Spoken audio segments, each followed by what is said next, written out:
네, 자 그러면 앞 시간에 이어서 322페이지에 유형상사의 자동 결산을 해보도록 하겠습니다. 앞 시간에서 우리가 수동 결산을 마쳤습니다. 자, 자동 결산을 하기 위해서는 준비할 사항이 없는지 한번 체크를 해보겠습니다. 먼저 기말 상품 재고액, 네, 요거는 그대로 입력만 해주면 됩니다. 준비 사항이 없고.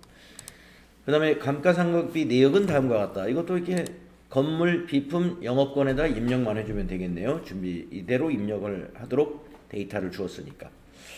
자, 3번은 준비가 필요하겠습니다. 대손충당금은 기말 매출채권 잔액에 대하여 1%를 설정한다. 보충법으로. 외상매출금과 받으러움에 대해서 잔액의 1%를 대손충당금으로 설정을 해야 되는데, 보충법이라는 것은 이미 설정되어 있는 거가 있으면 추가 설정만 하는 것이죠. 자, 합계잔액시산표를 열어보겠습니다.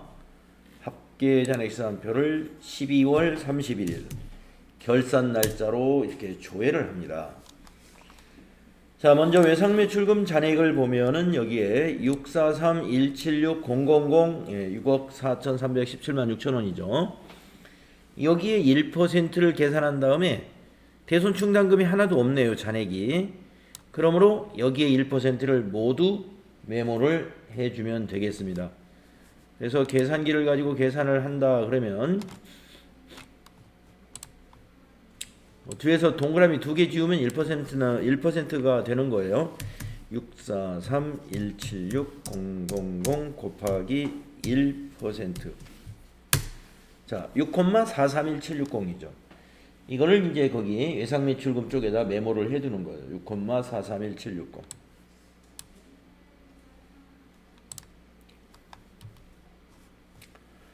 다음에 받으러움을 보겠습니다. 받으러움의 잔액이 163,000,000이고 대손충당금이 5만원이 잔액이 있습니다. 그러면은 계산기를 가지고 163,000,000 곱하기 1% 하면은 동그라미 2개 없어지죠. 163,000원. 거기에서 대손충당금 잔액이 여기 5만원이 있지 않습니까? 예, 요 잔액 5만원. 이걸 빼주는 거죠. 기설정되어 있는 걸 빼준 113,000원만 추가 설정하면 됩니다. 네, 그래서 요걸 거기다 메모해 주겠습니다. 113,000. 준비됐고요. 그 다음에 4번은 12월 31일 현재 영업부 직원에 대한 퇴직금 추계액은 1,500만원입니다.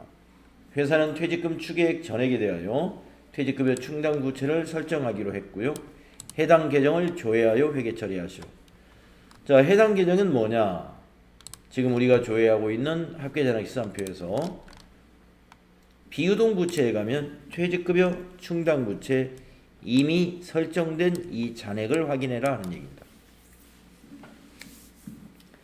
자, 12월 31일 현재로 퇴직금을 계산했더니 1,500으로 추계가 됩니다.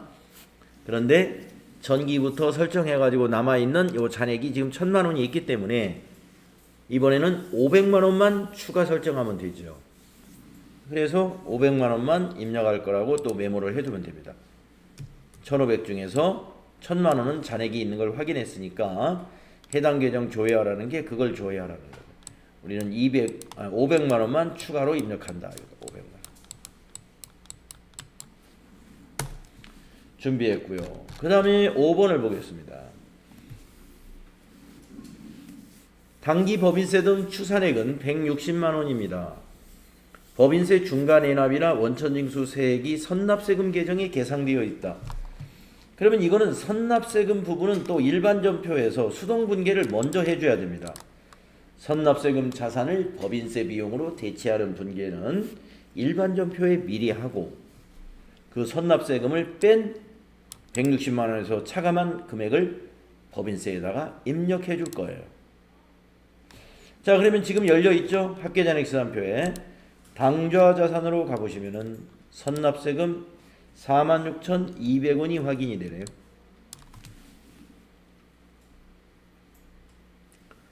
그래서 요 46,200원을 법인세 비용으로 대체하는 분계는 수동분계 사항이거든요.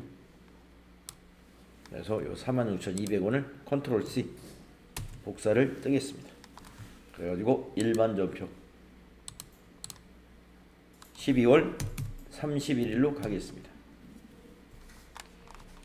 자, 12월 31일 8번째까지 전표 입력이고 그 다음에 그 밑에 9번째 전표에다가 3번 차변의 법인세 등 998 쭉 가서 붙여넣기. 금액은 46200이죠. 자, 밑으로 내려와서 대변에 선납세금을 자산을 감소시켜주는 거죠. 컨트롤 V. 네, 이것이 선납세금을 법인세로 대체시키는 수동분계 사항이 됩니다. 차변의 법인세, 대변의 선납세금, 비용 발생, 자산 감소 이렇게 되겠습니다. 이거는 수동분계를 먼저 해야 돼요. 그래서 46,200원을 미리 입력했기 때문에 우리가 여기다 160만원에서 또 빼줘야 됩니다. 결산자료에 입력할 때는 법인세에다가 160만원 빼기 46,200원 155만 3,800원을 메모해야 되겠네요. 이거 대신에 160 대신에 155만 3,800원을 입력해야 된다 하는 거죠.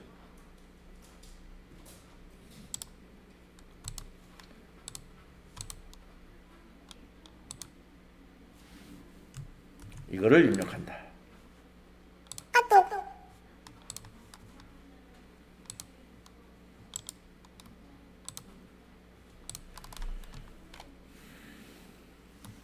자, 그러면 준비가 다 됐습니다. 자, 그러면 이제 어디로 가시느냐? 자동 결산은 여기에서 하는 거죠. 결산자료 입력이라는 메뉴를 실행합니다. 딱 실행하셔가지고 1월부터 12월로 입력하시고, 상품 매출원가의 경우는 이 코드를 입력하지 않고 그냥 확인 누르면 됩니다. 우리는 지금 상품 매출원가니까 확인. 그러면 결산자료 입력을 입력할 수 있는 양식이 나타나죠. 자, 엔터로 천천히 내려가 보겠습니다. 커서가 작아질 때 거기에 입력 데이터를 입력해 주면 돼요. 자, 여기서 작아지죠. 기말상품 재고액. 자, 우리 1번에 있는 기말상품 재고액 800만원 여기다 입력하십시오. 그러면 나중에 전표 추가 누르면 이 금액 상품 매출원가 9,995만원이 분계가 됩니다. 차변의 상품 매출원가 99,950,000 대변에는 상품 99,950,000 이렇게 분계가 될 거예요. 자, 또 엔터로 내려가 보십시오. 어디서 커서가 작아지는지 쭉 가다 보면은 여기서 작아집니다. 퇴직급여에서. 판매관리비 잡비가 맨 마지막에 있는데, 판매관리비 맨 밑에 퇴직급여라고 가로 열고 전입액이라고 되어 있는 셀이 있죠. 여기다가 아까 퇴직급여 충당 부채 1,500이라고 그래. 퇴직금 추계액이 1,500이라고 그랬는데 1,000만 원이 이미 설정돼 있었죠. 여기다가 500만 원만 입력하시면 돼요.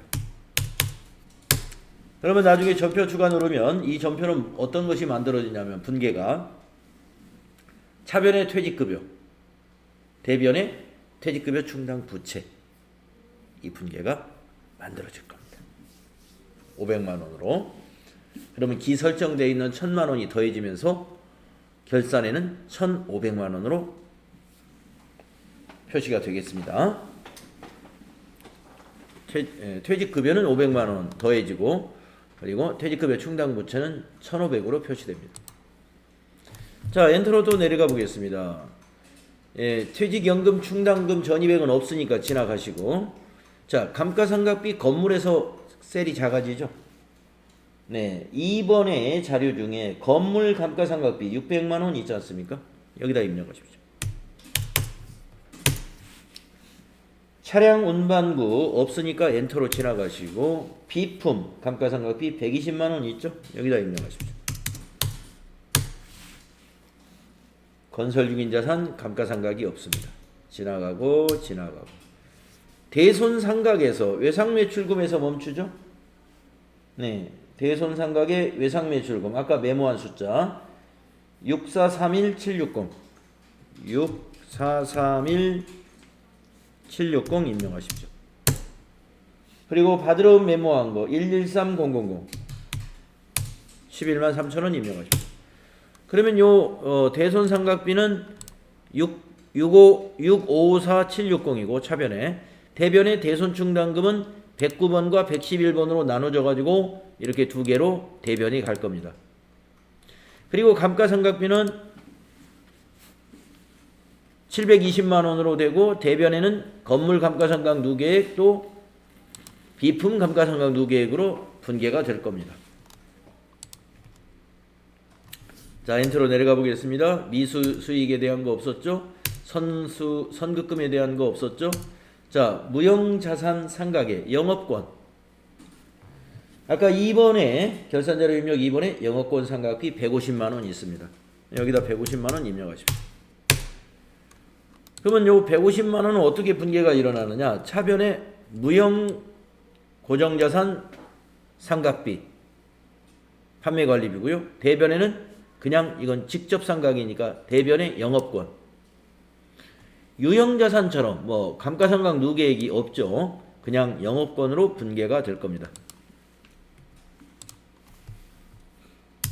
또 엔터로 가면 특허권에 대한 상각은 없었고요.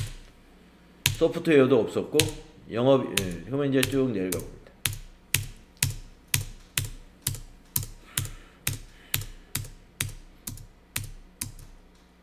단기 대여금에 대한 대손 충당금 설정 없었죠. 조감법상 특별 상각 없었습니다. 지나가시고. 자, 맨 밑에 이제 법인세에서 이렇게 작아지죠. 법인세 계상. 우리가 46,200원은 위에 있는 것은 선납 미리 납부한 법인세였고 그 밑에다가 이 빈 곳에다가 아까 153,800원 메모했죠. 예, 153,800원은 미지급세금으로 분계가 일어날 겁니다. 153,800 이것은 미지급세금 차변의 법인세 대변의 미지급세금으로 분계가 만들어질 거예요. 그래서 법인세는 결국에 160만 원으로 손익계산서에 반영이 될 겁니다. 자, 이렇게 지금 주어진 결산자료 입력에 입력해야 될 데이터를 다 입력했으니까 이걸 눌러서 자동으로 전표를 만들어야 됩니다. 자, 상단에 있는 전표 추가 누르시고 추가하시겠습니까? 예 하시면 됩니다. 완료되었습니다. 확인 누르시면 되겠습니다. 자, 한번 가보겠습니다. 일반 전표 입력하셔가지고 아까 9번까지 전표가 입력되어 있었는데 새로 조회를 한번 해보십시오.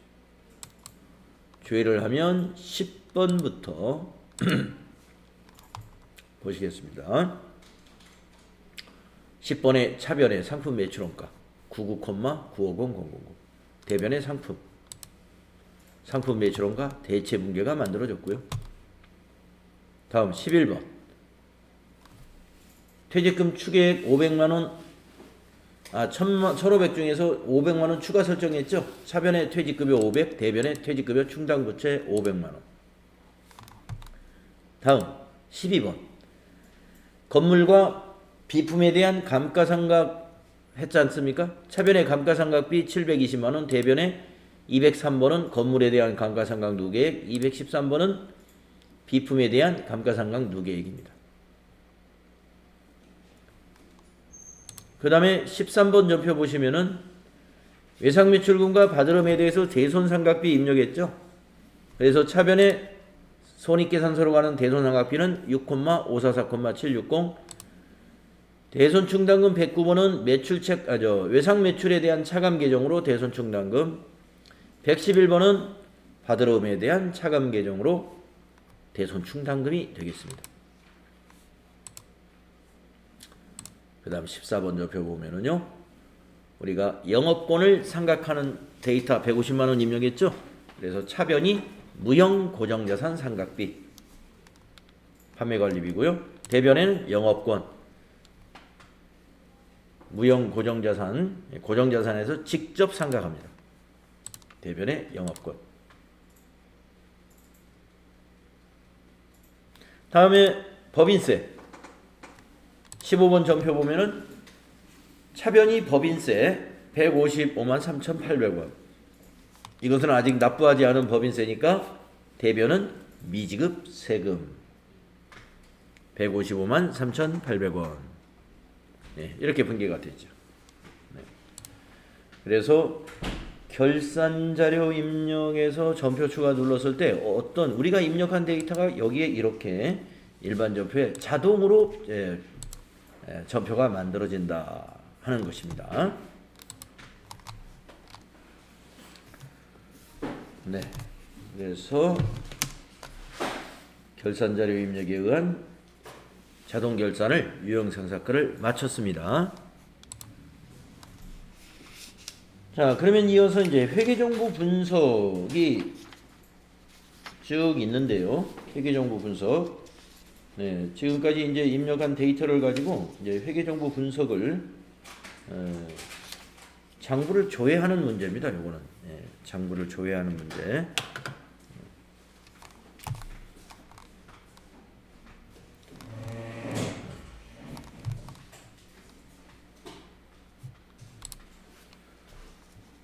자, 회계정보 분석, 장부를 조회하는 문제인데요. 요거를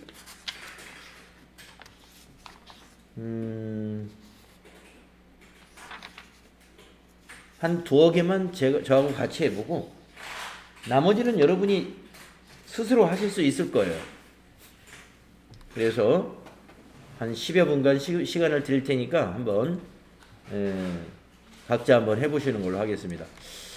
자, 여기에 323페이지에서는 1번하고 2번에 하나만 저하고 한번 같이 해볼까요? 자, 일개표를 조회해가지고 2월 1일부터 15일에 발생한 판매관리비 중에 지출이 가장 큰 계정 과목을 찾아라 그랬어요.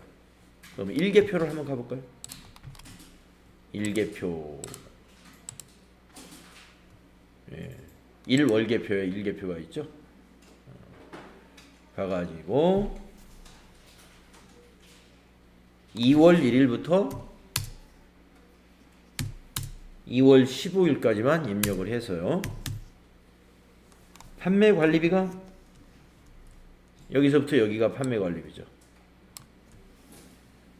지출이 가장 큰 계정 과목은 여기 지출이 이제 여기 차변에 있는 이게 지출이니까 차변에 있는 개가 자, 복리후생비가 52만 7,300원으로 제일 크네요.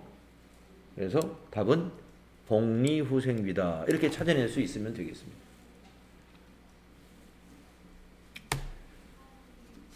그 밑에 월계표 조회도 한번 해보겠습니다. 그 일계표 바로 옆에 월계표 있죠? 딱 클릭하신 다음에 2번만 해보죠. 2, 4분기 동안에 판매 관리비 지출 금액은 총 얼마냐? 그러면 여기서 4월부터 6월을 입력하면 되죠. 4월부터 6월 입력해가지고 판매 관리비로 한번 내려가 보세요. 여기 밑으로 쭉 내려가면 여기 판매 관리비가 굉장히 계정 과목 많이 있는 거 있습니다. 지출 금액 총 얼마냐? 판매 관리비 지출 금액 총액은 여기에 있는 거죠. 4,969만 950원이다. 이렇게 찾아내실 수 있으면 됩니다. 자, 이런 요령으로 해서 지금 조회하는 문제가 되게 많아요. 327페이지까지. 근데 이거 다 해보려면은 10분 가지고 여러분 못 하거든요. 제가 15분 정도 시간을 드릴 테니까